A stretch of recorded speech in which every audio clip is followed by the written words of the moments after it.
इस मोर्चे ਦੀਆਂ ਇਹ ਪ੍ਰਾਪਤੀਆਂ ਗਿਣਾ ਰਹੇ ਹੋ ਤਾਂ ਇਹ ਮੋਰਚਾ ਲੰਬਾ ਵੀ ਬਹੁਤ ਖਿੱਚਿਆ ਗਿਆ, ਸਾਲ ਹੋਣ ਵਾਲਾ ਲਗਭਗ। ਫਿਰ ਕੀ ਇਹ ਜਿਹੜਾ ਲੰਬਾ ਖਿੱਚਿਆ ਗਿਆ ਇਹਨੂੰ ਇਹਦੀ ਕਮਜ਼ੋਰੀ ਵੇਖੀ ਜਾਂ ਇਹਦੀ ਤਾਕਤ ਵੇਖੀ?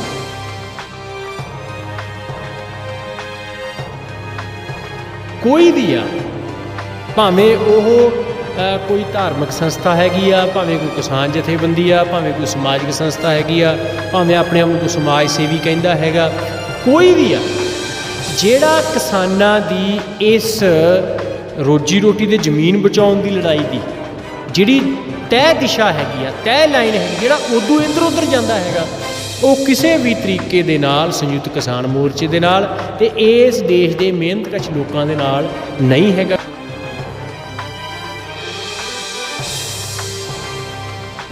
ਬਹੁਤ ਸਾਰੀਆਂ ਨਿਹੰਗ ਸਿੰਘ ਜਥੇਬੰਦੀਆਂ ਸਟੇਜ ਦੇ ਪਿਛਲੇ ਪਾਸੇ ਬੈਠੀਆਂ, ਬਹੁਤ ਸਾਰੇ ਨਿਹੰਗ ਸਿੰਘ ਸਿੰਘੂ ਬਾਰਡਰ ਤੇ ਪਿੱਛੇ ਵੀ ਬੈਠੇ ਨੇ, ਕਿਸਾਨਾਂ ਦੇ ਨਾਲ ਟਿਕਰੀ ਬਾਰਡਰ ਤੇ ਵੀ ਬੈਠੇ ਨੇ। ਤੁਸੀਂ ਸਾਰਿਆਂ ਨੂੰ ਕੀ ਇੱਕੋ ਲੜ ਬਣ ਰਹੇ ਹੋ ਕਿ ਸਾਰਿਆਂ ਕਿਤੇ ਨਾ ਕਿਤੇ ਉਹਨਾਂ ਦੀ ਜਵਾਬਦੇਹੀ ਬਣ? ਜਿਵੇਂ ਇਸ ਘਟਨਾ ਤੋਂ ਬਾਅਦ ਜਿਵੇਂ ਇਹ ਪਤਾ ਲੱਗਾ ਕਿ ਬਾਬਾ ਮਾਨ ਸਿੰਘ ਹੋਰਾਂ ਨੇ ਇਹ ਕਿਹਾ ਕਿ ਸਾਡਾ ਉਹਦੇ ਨਾਲ ਅਮਨ ਸਿੰਘ ਦੇ ਨਾਲ ਕੋਈ ਸੰਬੰਧ ਨਹੀਂ ਹੈਗਾ, ਇਵੇਂ ਬਹੁਤ ਸਾਰੀਆਂ ਹੋਰ ਜਿਹੜੀਆਂ ਨਿਹੰਗ ਸਿੰਘ ਜਥੇਬੰਦੀਆਂ ਨੇ ਜਿਹੜੀਆਂ ਦਿੱਲੀ ਬਾਰਡਰ ਤੇ ਵੀ ਨਹੀਂ ਗਈਆਂ ਪਰ ਸਹਿਯੋਗ ਕਰ ਰਹੀਆਂ ਨੇ। ਪਰ ਜੇ ਉਹ ਨਖੇੜਾ ਨਹੀਂ ਕਰਦੀਆਂ ਗਈਆਂ ਤੇ ਫਿਰ ਇਹੀ ਸਮਝਿਆ ਬਹੁਤ ਸਾਰੇ ਨਿਹੰਗ ਜਿਹੜੇ ਹੈਗੇ ਆ ਉਹ ਪਿੱਛੇ ਬੈਠੇ ਆ, ਪਰ ਉਹਨਾਂ ਦਾ ਜਿਹੜਾ ਮੋਰਚੇ ਪ੍ਰਤੀ ਰੋਲ ਜਿਹੜਾ ਹੈਗਾ ਉਹ ਨੈਗੇਟਿਵ ਰੋਲ ਜਿਹੜਾ ਉਹ ਨਹੀਂ ਗਾ। ਇਸ ਕਰਕੇ ਮੈਂ ਤਾਂ ਅੱਗੇ ਕਿਹਾ ਵੀ ਉਹਨਾਂ ਨੂੰ ਸਪਸ਼ਟ ਲਾਈਨ ਜਿਹੜੀ ਹੈਗੀ ਆ ਉਹ ਖਿੱਚਣੀ ਚਾਹੀਦੀ।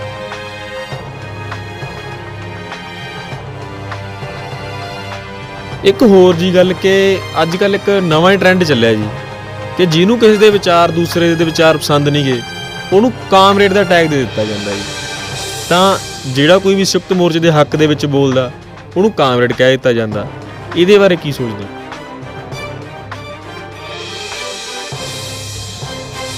ਦੁਨੀਆ ਚੈਨਲ ਦੇਖ ਰਹੇ ਸਾਰੇ ਦਰਸ਼ਕਾਂ ਦਾ ਸਵਾਗਤ ਹੈ, ਮੈਂ ਸਾਹਿਲ। ਕਿਸਾਨ ਅੰਦੋਲਨ ਨੂੰ ਦਿੱਲੀ ਦੀਆਂ ਬਾਰਡਰਾਂ ਤੇ ਚੱਲਦੇ ਹੋਏ 11 ਮਹੀਨੇ ਪੂਰੇ ਹੋਣ ਵਾਲੇ ਆ ਔਰ ਜਿਸ ਰਫ਼ਤਾਰ ਨਾਲ ਇਹ ਅੱਗੇ ਵਧ ਰਿਹਾ ਤੇ ਕਿਸਾਨ ਜਥੇਬੰਦੀਆਂ ਤੇ ਸਰਕਾਰ ਦੇ ਵਿਚਕਾਰ ਕੋਈ ਗੱਲਬਾਤ ਨਹੀਂ ਹੋ ਰਹੀ, ਇਹ ਵੀ ਲੱਗ ਰਿਹਾ ਕਿ ਇਹ ਇਤਿਹਾਸਿਕ ਅੰਦੋਲਨ 1 ਸਾਲ ਵੀ ਪੂਰਾ ਕਰੂਗਾ। ਤਾਂ ਇਸ ਅੰਦੋਲਨ ਨੇ ਬਹੁਤ ਉਤਰਾਅ ਚੜ੍ਹਾਅ ਵੀ ਵੇਖੇ ਆ, ਹਾਲ ਦੀਆਂ ਘਟਨਾਵਾਂ ਵੀ ਕੁਝ ਵਾਪਰੀਆਂ ਨੇ, ਕੁਝ ਮੰਦਭਾਗੀਆਂ ਘਟਨਾਵਾਂ ਵਾਪਰੀਆਂ ਨੇ।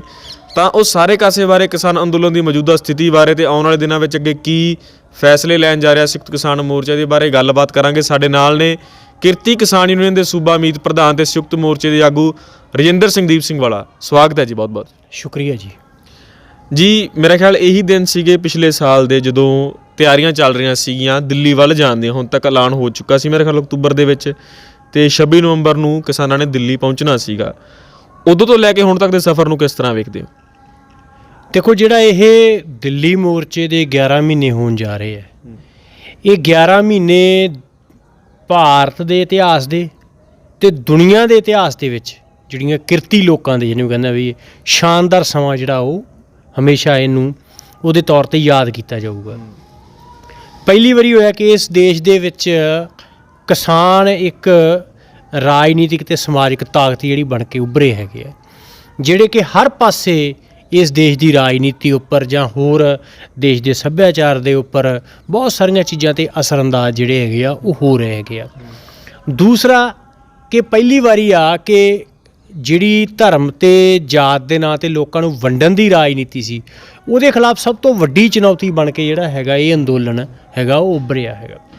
ਤੀਸਰਾ ਕਿ ਜਿਹੜਾ ਇੱਕ ਆਰਥਿਕ ਮੰਦੀ ਕਰਕੇ ਜਿਹੜਾ ਇੱਕ ਫਾਸ਼ੀਵਾਦ ਜਿਹੜਾ ਉੱਭਰ ਰਿਹਾ ਸਾਡੇ ਦੇਸ਼ ਦੇ ਵਿੱਚ, ਔਰ ਉਹ ਫਾਸ਼ੀਵਾਦੀ ਹਕੂਮਤ ਜਿਹੜੀ RSS BJP ਦੀ ਸੀਗੀ ਔਰ ਹਿੰਦੂ ਹਿੰਦੁਸਤਾਨ ਦੀ ਗੱਲ ਕਰ ਰਹੀ ਸੀ ਕਿ ਹਰ ਤਰ੍ਹਾਂ ਦੇ ਵਖਰੇਵੇਂ ਵਾਲੇ ਵਿਚਾਰ ਨੂੰ, ਹਰ ਤਰ੍ਹਾਂ ਦੀ ਵੱਖਰੀ ਪਛਾਣ ਵਾਲੇ ਲੋਕਾਂ ਨੂੰ ਸਾਰਿਆਂ ਨੂੰ ਦਰੜ ਕੇ ਇੱਕ ਸਮਾਨ ਕਰਨ ਦੀ ਗੱਲ ਕਰਦੀ ਸੀ। ਉਹਦੇ ਸਾਹਮਣੇ ਇਹ ਜਿਹੜਾ ਅੰਦੋਲਨ ਸੀਗਾ ਇੱਕ ਜਿਹਨੂੰ ਕਹਿੰਦੇ ਵੀ ਇੱਕ ਚਟਾਨ ਬਣ ਕੇ ਖੜ ਗਿਆ ਔਰ ਸਾਰੀਆਂ ਚੀਜ਼ਾਂ ਜਿਹੜੀਆਂ ਸੀਗੀਆਂ ਉਹ ਰੋਕ ਕੇ ਰੱਖਤੀਆਂ। ਇਸ ਕਰਕੇ ਇਹ ਅੰਦੋਲਨ ਜਿਹੜਾ ਹੈਗਾ ਇਤਿਹਾਸ ਦੇ ਵਿੱਚ ਜਿਹੜਾ ਦਰਜ ਹੋ ਚੁੱਕਾ ਔਰ ਇਹਦੇ 'ਤੇ ਆਉਣ ਵਾਲੇ ਸਮੇਂ 'ਚ ਬਹੁਤ ਸਾਰੀਆਂ ਫਿਲਮਾਂ, ਬਹੁਤ ਸਾਰੀਆਂ ਕਿਤਾਬਾਂ ਜਿਹੜੀਆਂ ਨੇ ਉਹ ਲਿਖੀਆਂ ਜਾਣਗੀਆਂ ਔਰ ਇਹਨੂੰ ਸਦੀਆਂ ਤੱਕ ਇਸ ਅੰਦੋਲਨ ਨੂੰ ਜਿਹੜਾ ਯਾਦ ਆ ਉਹ ਕੀਤਾ ਜਾਂਦਾ ਹੋ। ਅੱਛਾ, ਤੁਸੀਂ ਇਸ ਮੋਰਚੇ ਦੀਆਂ ਇਹ ਪ੍ਰਾਪਤੀਆਂ ਗਿਣਾ ਰਹੇ ਹੋ ਤਾਂ ਇਹ ਮੋਰਚਾ ਲੰਬਾ ਵੀ ਬਹੁਤ ਖਿੱਚਿਆ ਗਿਆ, ਸਾਲ ਹੋਣ ਵਾਲਾ ਲਗਭਗ। ਫਿਰ ਕੀ ਇਹ ਜਿਹੜਾ ਲੰਬਾ ਖਿੱਚਿਆ ਗਿਆ ਇਹਨੂੰ ਇਹਦੀ ਕਮਜ਼ੋਰੀ ਵੇਖੀਏ ਜਾਂ ਇਹਦੀ ਤਾਕਤ ਵੇਖੀਏ? ਨਹੀਂ, ਇਸ ਅੰਦੋਲਨ ਦਾ ਲੰਬਾ ਹੋਣਾ ਇਹਦੀ ਕਮਜ਼ੋਰੀ ਨਹੀਂ, ਇਹਦੀ ਤਾਕਤ ਹੈ। ਸਾਲ ਤੋਂ ਉੱਪਰ 11 ਮਹੀਨੇ ਤਾਂ ਦਿੱਲੀ ਬਾਰਡਰਾਂ ਤੇ ਹੋ ਚੁੱਕੇ ਆ, ਸਾਲ ਤੋਂ ਉੱਪਰ ਹੋ ਗਿਆ ਇਹ ਅੰਦੋਲਨ ਨੂੰ ਚੱਲਦਿਆਂ।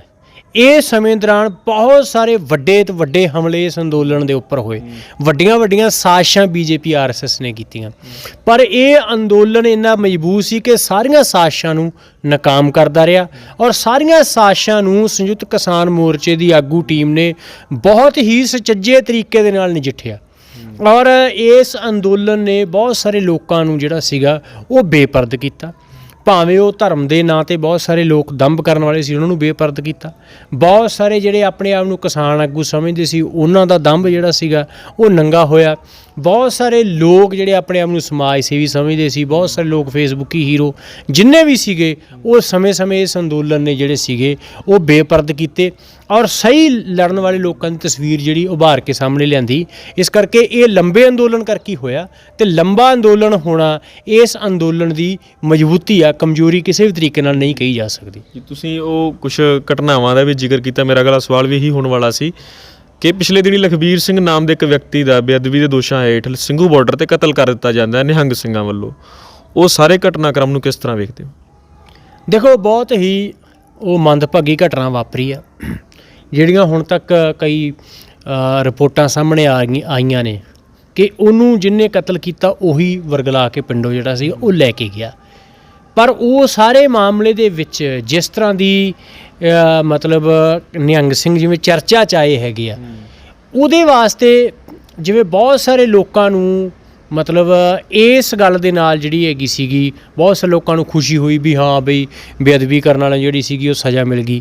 ਪਰ ਇਹਦੇ ਪਿੱਛੇ ਜਿਹੜੀ ਅਸਲ ਸੱਚ ਆ ਉਹ ਜੇ ਸਾਹਮਣੇ ਆਉਣ ਦੀ ਜਿਹੜੀ ਆ ਉਹ ਜ਼ਰੂਰਤ ਆ, ਸੱਚ ਸਾਹਮਣੇ ਲਿਆਉਣ ਦੀ ਜਿਹੜੀ ਹੈਗੀ ਆ ਉਹ ਜ਼ਰੂਰਤ ਆ, ਤਾਂ ਕਿ ਪਤਾ ਲੱਗ ਸਕੇ ਕਿ ਉਹ ਬੇਅਦਬੀ ਉੱਥੇ ਹੋਈ ਜਾਂ ਨਹੀਂ ਹੋਈ, ਜਾਂ ਉਹ ਸਾਰੇ ਮਾਮਲੇ ਦੇ ਵਿੱਚ ਕੀ ਸੀਗਾ ਜਿੰਨੇ ਮੋਰਚੇ ਨੂੰ ਬਦਨਾਮ ਕਰਨ ਦੀ ਜਿਹੜੀ ਸੀਗੀ ਉਹ ਕੋਸ਼ਿਸ਼ ਕੀਤੀ। ਉਹ ਜਿਸ ਤਰ੍ਹਾਂ ਬੀਜੇਪੀ ਲੀਡਰਾਂ ਦੇ ਨਾਲ ਉਹ ਇੱਕ ਨਿਹੰਗ ਅਮਨ ਸਿੰਘ ਦੀਆਂ ਜਿਹੜੀਆਂ ਫੋਟੋਆਂ ਨੇ ਉਹ ਸਾਹਮਣੇ ਆਈਆਂ ਨੇ, ਅਤੇ ਉਸ ਤੋਂ ਬਾਅਦ ਜਿਵੇਂ ਉਹ ਚਰਚਾ ਚੱਲੀ ਹੈਗੀ ਆ, ਤਾਂ ਉਹਦੇ 'ਚ ਜਿਹੜੀਆਂ ਪੰਜਾਬ ਦੀਆਂ ਜਾਂ ਦੇਸ਼ ਦੀਆਂ ਨਿਹੰਗ ਸਿੰਘ ਜਥੇਬੰਦੀਆਂ ਨੇ, ਉਹਨਾਂ ਨੂੰ ਵੀ ਹੁਣ ਸਟੈਂਡ ਆਪਣਾ ਜਿਹੜਾ ਸਪਸ਼ਟ ਹੈਗਾ ਉਹ ਕਰਨਾ ਚਾਹੀਦਾ, ਉਹਨਾਂ ਨੂੰ ਨਖੇੜਾ ਕਰਨਾ ਚਾਹੀਦਾ, ਕਿਉਂਕਿ ਬਹੁਤ ਸਾਰੇ ਜਿਹੜੇ ਲੋਕ ਨੇ ਜਿਨ੍ਹਾਂ ਨੇ ਉਹ ਬਾਣਾ ਪਾਇਆ ਹੋਇਆ, ਉਹ ਕਿਰਤ ਕਰਨ ਵਾਲੇ ਨੇ, ਗੁਰੂ ਘਰ ਨਾਲ ਜੁੜੇ ਹੋਏ ਨੇ, ਹੈ ਨਾ।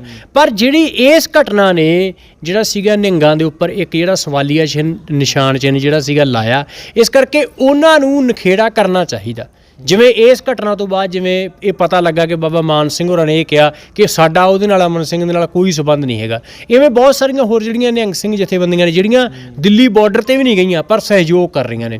ਪਰ ਜੇ ਉਹ ਨਖੇੜਾ ਨਹੀਂ ਕਰਦੀਆਂ ਗਈਆਂ ਤਾਂ ਫਿਰ ਇਹੀ ਸਮਝਿਆ ਜਾਊਗਾ ਕਿ ਸਾਰੀਆਂ ਨਿਹੰਗ ਸਿੰਘ ਜਥੇਬੰਦੀਆਂ ਜਿਹੜੀਆਂ ਨੇ ਉਹ ਇਸ ਅੰਦੋਲਨ ਦੇ ਵਿੱਚ ਜੋ ਕੁਛ ਉਹਨਾਂ ਨੇ ਕੀਤਾ ਉਹਦੀਆਂ ਜਿਹੜੀਆਂ ਨੇ ਉਹ ਹਮਾਇਤੀ ਨੇ, ਕਿਉਂਕਿ ਸ਼ੁਰੂ ਤੋਂ ਜਿੰਨੇ ਵੀ ਲੋਕ ਇਸ ਅੰਦੋਲਨ ਦੇ ਹਮਾਇਤੀ ਰਹੇ ਹੈਗੇ ਆ, ਉਹਨਾਂ ਨੇ ਜਦੋਂ ਅੰਦੋਲਨ ਤੋਂ ਬਾਹਰ ਜਾਣ ਦੀ ਕੋਸ਼ਿਸ਼ ਕੀਤੀ ਆ, ਜਿਵੇਂ ਨਖੇੜਾ ਹੋਇਆ ਉਵੇਂ ਹੀ ਅੰਦੋਲਨ ਜਿਹੜਾ ਅੱਗੇ ਵਧਿਆ। ਜਿਵੇਂ ਅੰਦੋਲਨ ਦੇ ਸ਼ੁਰੂ ਦੇ ਵਿੱਚ ਜਦੋਂ ਦਿੱਲੀ ਧਰਨਾ ਲੱਗਣਾ ਸੀਗਾ, ਤਾਂ VM ਸਿੰਘ ਨੇ ਜਦੋਂ ਕਰੋਨਾ ਦੀ ਆੜ ਦੇ ਹੇਠ ਆਪਣੇ ਪੱਧਰ 'ਤੇ ਦਿੱਲੀ ਦਾ ਧਰਨਾ ਜਿਹੜਾ ਸੀਗਾ ਉਹ ਰੱਦ ਕਰਤਾ। ਪਰ ਜਦੋਂ ਕਿਸਾਨ ਜਥੇਬੰਦੀਆਂ ਨੇ VM ਸਿੰਘ ਨਾਲੋਂ ਨਾਤਾ ਤੋੜ ਲਿਆ, ਜਾਂ ਜਿਹੜੀਆਂ ਜਥੇਬੰਦੀਆਂ ਕਿਸਾਨ VM ਸਿੰਘ ਦੇ ਨਾਲ ਜੁੜੇ ਹੋਏ ਸੀ ਉਹਨਾਂ ਨੇ VM ਸਿੰਘ ਨਾਲ ਨਾਤਾ ਤੋੜ ਲਿਆ, ਤਾਂ ਉਹ ਸੰਗਠਨ ਵੀ ਚੱਲਦਾ ਰਿਹਾ, ਉਹ ਲੋਕ ਵੀ ਜਿਹੜੇ ਸੀਗੇ ਜੁੜੇ ਹੋਏ, ਸਿਰਫ ਤੇ ਸਿਰਫ ਜਿਹੜਾ VM ਸਿੰਘ ਸੀਗਾ ਉਹ ਐਕਸਪੋਜ਼ ਹੋਇਆ।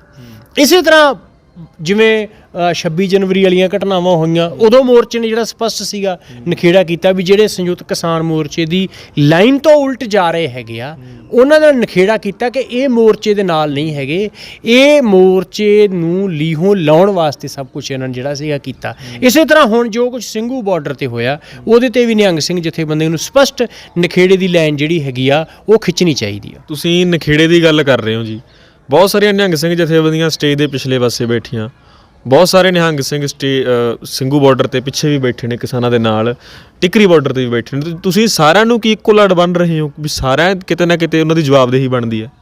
ਨਹੀਂ, ਸਾਰਿਆਂ ਨੂੰ ਅਸੀਂ ਸਾਰੇ ਜਿਹੜੀਆਂ ਨਿਹੰਗ ਸਿੰਘ ਜਥੇਬੰਦੀਆਂ ਸਾਰੇ ਨਿਹੰਗ ਸਿੰਘ ਬੈਠੇ ਸਾਰਿਆਂ ਨੂੰ ਇੱਕ ਲਖਤ ਨਹੀਂ ਅਸੀਂ ਸਮਝ ਰਹੇ ਜਾਂ ਸਾਰਿਆਂ ਨੂੰ ਇੱਕੋ ਜਿਹਾ ਨਹੀਂ ਸਮਝ ਰਹੇ ਹੈਗੇ, ਪਰ ਜਿਹੜੇ ਖਾਸ ਕਰਕੇ ਸਟੇਜ ਦੇ ਪਿੱਛੇ ਬੈਠੇ ਹੈਗੇ ਉਹ ਹਰ ਰੋਜ਼ ਕਿਸੇ ਨਾ ਕਿਸੇ ਜਿਹੜੀ ਹੈਗੀ ਉਹਨਾਂ ਨੇ ਮੁਸੀਬਤ ਜਿਹੜੀ ਆ ਮੋਰਚੇ ਵਾਸਤੇ ਖੜੀ ਕੀਤੀ। ਇਹਦੇ ਤੇ ਬਹੁਤ ਵਾਰੀ ਗੱਲ ਹੋ ਚੁੱਕੀ ਆ ਵੀ ਉਹਨਾਂ ਨੇ ਕੀ ਕੀਤਾ, ਕਿਸੇ ਦਾ ਹੱਥ ਵੜਤਾ, ਕੀ ਕਰਤਾ, ਉਹ ਗੱਲਾਂ ਦੁਹਰਾਉਣ ਦੀ ਜ਼ਰੂਰਤ ਨਹੀਂ ਹੈ। ਬਹੁਤ ਸਾਰੇ ਨਿਹੰਗ ਜਿਹੜੇ ਹੈਗੇ ਆ ਉਹ ਪਿੱਛੇ ਬੈਠੇ ਆ, ਪਰ ਉਹਨਾਂ ਦਾ ਜਿਹੜਾ ਮੋਰਚੇ ਪ੍ਰਤੀ ਰੋਲ ਜਿਹੜਾ ਹੈਗਾ ਉਹ ਨੈਗੇਟਿਵ ਰੋਲ ਜਿਹੜਾ ਉਹ ਨਹੀਂ ਗਾ। ਇਸ ਕਰਕੇ ਮੈਂ ਤਾਂ ਅੱਗੇ ਕਿਹਾ ਵੀ ਉਹਨਾਂ ਨੂੰ ਸਪਸ਼ਟ ਲਾਈਨ ਜਿਹੜੀ ਹੈਗੀ ਆ ਉਹ ਖਿੱਚਣੀ ਚਾਹੀਦੀ ਆ।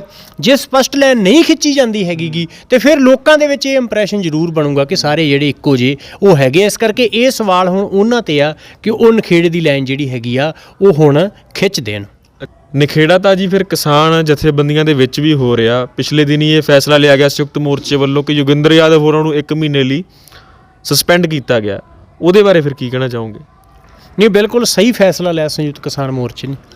ਅਸੀਂ ਤਾਂ ਪਹਿਲਾਂ ਹੀ ਕਹਿ ਰਹੇ ਸੀਗੇ ਕਿ ਜਦੋਂ ਜਿਹੜੇ ਲੋਕ ਸਾਡੇ ਕਿਸਾਨਾਂ ਨੂੰ ਜਿਨ੍ਹਾਂ ਨੇ ਕਤਲ ਕੀਤਾ, ਸ਼ਹੀਦ ਕੀਤਾ, ਔਰ ਦੂਜੇ ਪਾਸੇ ਹੀ ਉਹ ਸਾਡੇ ਕਿਸਾਨ ਆਗੂ ਤੇਜਿੰਦਰ ਸਿੰਘ ਵਿਰਕ ਤੇ ਜਿਹੜਾ ਕਤਲ ਦਾ ਪਰਚਾ ਦਰਜ ਤੱਕ ਕਰਾਉਣਾ ਚਾਹੁੰਦੇ ਹੈਗੇ ਆ, ਉਹਨਾਂ ਦੇ ਘਰ ਜਾਣਾ, ਉਹਨਾਂ ਦੇ ਨਾਲ ਹਮਦਰਦੀ ਦਿਖਾਉਣੀ ਕਿਸੇ ਵੀ ਤਰੀਕੇ ਦੇ ਨਾਲ ਇਹ ਵਾਜਬ ਨਹੀਂ ਹੈਗਾ। ਇਸ ਕਰਕੇ ਜਿਹੜਾ ਇਹਦੇ ਤੇ ਸੰਯੁਕਤ ਕਿਸਾਨ ਮੋਰਚਾ ਸਾਰਾ ਹੀ ਇਸ ਗੱਲ ਦੇ ਖਿਲਾਫ ਸੀਗਾ ਔਰ ਜੋਗਿੰਦਰ ਯਾਦਵ ਤੇ ਜਿਹੜੀ ਹੈਗੇ ਮਹੀਨੇ ਵਾਸਤੇ ਉਹਨੂੰ ਸਸਪੈਂਡ ਕੀਤਾ ਗਿਆ। ਸਾਨੂੰ ਤਾਂ ਲੱਗਦਾ ਵੀ ਸਜ਼ਾ ਜਿਹੜੀ ਹੈਗੀ ਇਸ ਤੋਂ ਵੀ ਵੱਧ ਉਹਨਾਂ ਨੂੰ ਇਸ ਮਾਮਲੇ ਤੇ ਮਿਲਣੀ ਚਾਹੀਦੀ ਹੈ। ਘੱਟ ਸਜ਼ਾ ਮਿਲੀ ਤੁਹਾਨੂੰ ਲੱਗਦਾ? ਹਾਂ, ਇਸ ਤੇ ਸਜ਼ਾ ਹੋਰ ਜਿਹੜੀ ਹੈਗੀ ਆ ਮਿਲਣੀ ਚਾਹੀਦੀ ਆ। ਪਰ ਉਹ ਜੇ ਉਹ ਆਪਣੀ ਗਲਤੀ ਸੁਧਾਰਦੇ ਹੈਗੇ ਆ, ਪਰ ਫਿਲਹਾਲ ਹਜੇ ਤੱਕ ਉਹਨਾਂ ਦਾ ਇਸ ਤਰ੍ਹਾਂ ਦਾ ਬਿਆਨ ਕੋਈ ਜਿਹੜਾ ਉਹ ਆਇਆ ਨਹੀਂ ਗਾ। ਇਸ ਕਰਕੇ ਕੋਈ ਨਹੀਂ, ਸੰਯੁਕਤ ਕਿਸਾਨ ਮੋਰਚਾ ਅੱਗੇ ਤੇ ਗਾਂ ਚਰਚਾ ਜਿਹੜੀ ਹੈਗੀ ਆ ਉਹ ਕਰੂਗਾ, ਕਿਉਂਕਿ ਕੋਈ ਵੀ ਆ, ਭਾਵੇਂ ਉਹ ਕੋਈ ਧਾਰਮਿਕ ਸੰਸਥਾ ਹੈਗੀ ਆ, ਭਾਵੇਂ ਕੋਈ ਕਿਸਾਨ ਜਥੇਬੰਦੀ ਆ, ਭਾਵੇਂ ਕੋਈ ਸਮਾਜਿਕ ਸੰਸਥਾ ਹੈਗੀ ਆ, ਭਾਵੇਂ ਆਪਣੇ ਆਪ ਨੂੰ ਕੋਈ ਸਮਾਜ ਸੇਵੀ ਕਹਿੰਦਾ ਹੈਗਾ, ਕੋਈ ਵੀ ਆ ਜਿਹੜਾ ਕਿਸਾਨਾਂ ਦੀ ਇਸ ਰੋਜੀ ਰੋਟੀ ਦੇ ਜ਼ਮੀਨ ਬਚਾਉਣ ਦੀ ਲੜਾਈ ਦੀ ਜਿਹੜੀ ਤੈਅ ਦਿਸ਼ਾ ਹੈਗੀ ਆ, ਤੈਅ ਲਾਈਨ ਹੈਗੀ, ਜਿਹੜਾ ਉਦੋਂ ਇੱਧਰ ਉੱਧਰ ਜਾਂਦਾ ਹੈਗਾ, ਉਹ ਕਿਸੇ ਵੀ ਤਰੀਕੇ ਦੇ ਨਾਲ ਸੰਯੁਕਤ ਕਿਸਾਨ ਮੋਰਚੇ ਦੇ ਨਾਲ ਤੇ ਇਸ ਦੇਸ਼ ਦੇ ਮਿਹਨਤਕਸ਼ ਲੋਕਾਂ ਦੇ ਨਾਲ ਨਹੀਂ ਹੈਗਾ ਗਾ। ਉਹਦੇ ਬਾਰੇ ਸੰਯੁਕਤ ਕਿਸਾਨ ਮੋਰਚਾ ਇਸੇ ਤਰ੍ਹਾਂ ਹੀ ਸਖਤ ਫੈਸਲੇ ਜਿਹੜੇ ਆ ਪਹਿਲਾਂ ਵੀ ਲੈਂਦਾ ਰਿਹਾ ਤੇ ਗਾਂ ਵੀ ਲੈਂਦਾ ਰਹੂਗਾ। ਇੱਕ ਹੋਰ ਜੀ ਗੱਲ ਕਿ ਅੱਜ ਕੱਲ੍ਹ ਇੱਕ ਨਵਾਂ ਹੀ ਟਰੈਂਡ ਚੱਲਿਆ ਜੀ ਕਿ ਜਿਹਨੂੰ ਕਿਸੇ ਦੇ ਵਿਚਾਰ ਦੂਸਰੇ ਦੇ ਵਿਚਾਰ ਪਸੰਦ ਨਹੀਂ ਗਏ ਉਹਨੂੰ ਕਾਮਰੇਡ ਦਾ ਟੈਗ ਦੇ ਦਿੱਤਾ ਜਾਂਦਾ ਜੀ। ਤਾਂ ਜਿਹੜਾ ਕੋਈ ਵੀ ਸੰਯੁਕਤ ਮੋਰਚੇ ਦੇ ਹੱਕ ਦੇ ਵਿੱਚ ਬੋਲਦਾ ਉਹਨੂੰ ਕਾਮਰੇਡ ਕਹਿ ਦਿੱਤਾ ਜਾਂਦਾ। ਇਹਦੇ ਬਾਰੇ ਕੀ ਸੋਚਦੇ ਹੋ? ਦੇਖੋ, ਕਾਮਰੇਡ ਹੋਣਾ ਜਾਂ ਕੋਈ ਮਾੜੀ ਗੱਲ ਤਾਂ ਨਹੀਂ। ਕਾਮਰੇਡ ਦਾ ਮਤਲਬ ਤਾਂ ਸਾਥੀ ਹੁੰਦਾ ਤੇ ਕਿਸੇ ਦਾ ਸਾਥੀ ਹੋਣਾ ਮਾੜੀ ਗੱਲ ਨਹੀਂ ਹੈ। ਸਾਰਿਆਂ ਨੂੰ ਸਾਥੀ ਹੋਣਾ ਚਾਹੀਦਾ, ਸਾਰਿਆਂ ਨੂੰ ਕਾਮਰੇਡ ਹੋਣਾ ਚਾਹੀਦਾ। ਕਿਸੇ ਨੂੰ ਲੋਕਾਂ ਦੇ ਦੁਸ਼ਮਣ ਤਾਂ ਹੋਣਾ ਨਹੀਂ ਚਾਹੀਦਾ ਗਾ। ਕਾਮਰੇਡ ਤਾਂ ਜਿਹੜੇ ਵੀ ਕਿਸਾਨਾਂ, ਮਜ਼ਦੂਰਾਂ ਦੇ, ਮਿਹਨਤਕਸ਼ ਲੋਕਾਂ ਦੇ ਸਾਥੀ ਹੁੰਦੇ ਆ। ਪਰ ਜਿਹੜਾ ਇਹ ਕੁਛ ਅਸਲ ਦੇ ਵਿੱਚ ਕੀ ਆ ਕਿ ਲੋਕਾਂ ਨੂੰ ਸੋਸ਼ਲ ਮੀਡੀਆ ਦੇ ਉੱਪਰ ਕੁਛ IT ਸੈੱਲ ਕੰਮ ਕਰਦੇ ਹੈਗੇ ਆ, ਉਹ ਕਿਸੇ ਵੀ ਬੰਦੇ ਦੇ ਵਿਚਾਰਾਂ ਨੂੰ ਜੇ ਨਾਲ ਨਹੀਂ ਸਹਿਮਤ ਹੈਗੇ ਤਾਂ ਉਹਦੇ ਵਿਚਾਰਾਂ ਨੂੰ ਤਰਕ ਜਾਂ ਦਲੀਲ ਤੇ ਆਧਾਰ ਤੇ ਕੱਟਣ ਦੀ ਬਜਾਏ ਉਹਦੇ ਖਿਲਾਫ ਇੱਕ ਗਾਲੀ ਗਲੋਚ, ਇੱਕ ਨਫ਼ਰਤ ਖੜੀ ਕਰਨ ਦੀ ਕੋਸ਼ਿਸ਼ ਜਿਹੜੀ ਹੈਗੀ ਆ ਉਹ ਕੀਤੀ ਜਾ ਰਹੀ ਹੈ, ਜਿਹੜੀ ਕਿ BJP ਦਾ ਤਰੀਕਾ ਹੈਗਾ। ਇਹ BJP ਦੇ IT ਸੈੱਲ ਦਾ ਤਰੀਕਾ ਰਿਹਾ ਹੈਗਾ ਕਿ ਕਿਸੇ ਨੂੰ ਪਹਿਲਾਂ ਇਹਨਾਂ ਦਾ ਵੀ ਇਹ ਦੇਸ਼ ਵਿਰੋਧੀ ਗਰਦਾਨ ਦਿਓ, ਰਾਸ਼ਟਰ ਵਿਰੋਧੀ ਗਰਦਾਨ ਦਿਓ, ਦੇਸ਼ ਧਰੋਹੀ ਹੈਗਾ ਜੀ, ਹੈ ਨਾ। ਕਿਸੇ ਵੀ ਬੰਦੇ ਨੂੰ ਉਹਦੀ ਗੱਲ ਨੂੰ ਕੱਟਣ ਦੀ ਬਜਾਏ, ਭਾਵੇਂ ਮੰਨ ਲਓ ਕੋਈ ਕਸ਼ਮੀਰ ਦੇ ਮਾਮਲੇ 'ਤੇ ਵਿਚਾਰ ਰੱਖਦਾ ਰਿਹਾ, ਭਾਵੇਂ ਕੋਈ JNU ਦੇ ਵਿਦਿਆਰਥੀ ਰਹੇ ਹੈਗੇ ਆ, ਜਾਂ ਅਲੱਗ-ਅਲੱਗ ਮਾਮਲਿਆਂ 'ਤੇ ਕੋਈ ਵਿਚਾਰ ਰੱਖਦਾ ਹੈਗਾ, ਉਹਦੇ ਵਿਚਾਰ ਨੂੰ ਦਲੀਲ ਨਾਲ ਉਹਦਾ ਜਵਾਬ ਦੇਣ ਦੀ ਬਜਾਏ ਉਹਦੇ ਪ੍ਰਤੀ ਨਫ਼ਰਤ ਖੜੀ ਕਰਨੀ, ਉਹਦੇ ਪ੍ਰਤੀ ਗਾਲੀ ਗਲੋਚ ਕਰਨੀ ਹੈਗੀ ਆ। ਇਹ ਸਾਰਾ ਉਸ ਸਮਝ ਵਾਲੇ ਲੋਕਾਂ ਦਾ ਹੀ ਹੈਗਾ ਵੀ ਇਹ ਤਾਂ ਫਲਾਣਾ ਕਾਮਰੇਡ ਹੈ ਜੀ, ਫਲਾਣਾ ਇਹ ਹੈ ਜੀ ਉਹ। ਇਸ ਕਰਕੇ ਉਹ ਲਗਾਤਾਰ ਇਸ ਤਰ੍ਹਾਂ ਦਾ ਕੁਝ ਜਿਹੜਾ ਹੈਗਾ ਉਹ ਕਰਦੇ ਰਹੇ ਹੈਗੇ ਆ। ਪਰ ਇਹ ਚੀਜ਼ ਵੀ ਹੁਣ ਹੌਲੀ ਹੌਲੀ ਲੋਕ ਜਿਹੜੇ ਹੈਗੇ ਸਮਝਣੀ ਉਹਨਾਂ ਨੇ ਸ਼ੁਰੂ ਕਰਤੀ ਹੈਗੀ ਆ।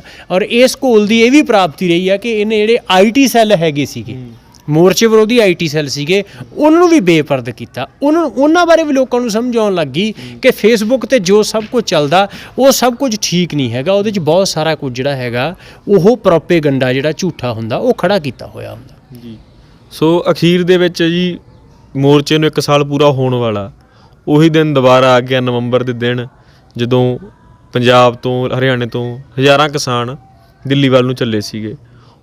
ਹੁਣ ਕੀ ਸੁਨੇਹਾ ਦੇਣਾ ਚਾਹੋਗੇ? ਉਹ ਦਿਨ ਦੁਬਾਰਾ ਆ ਗਏ ਆ, ਸਾਲ ਪੂਰਾ ਹੋਣ ਵਾਲਾ। ਸਾਡੇ ਦਰਸ਼ਕਾਂ ਨੂੰ, ਉਹਨਾਂ ਕਿਸਾਨਾਂ ਨੂੰ, ਮਜ਼ਦੂਰਾਂ ਨੂੰ ਜਿਹੜੇ ਤੁਹਾਨੂੰ ਸੁਣ ਰਹੇ ਨੇ, ਕੀ ਸੁਨੇਹਾ ਦੇਣਾ ਚਾਹੋਗੇ?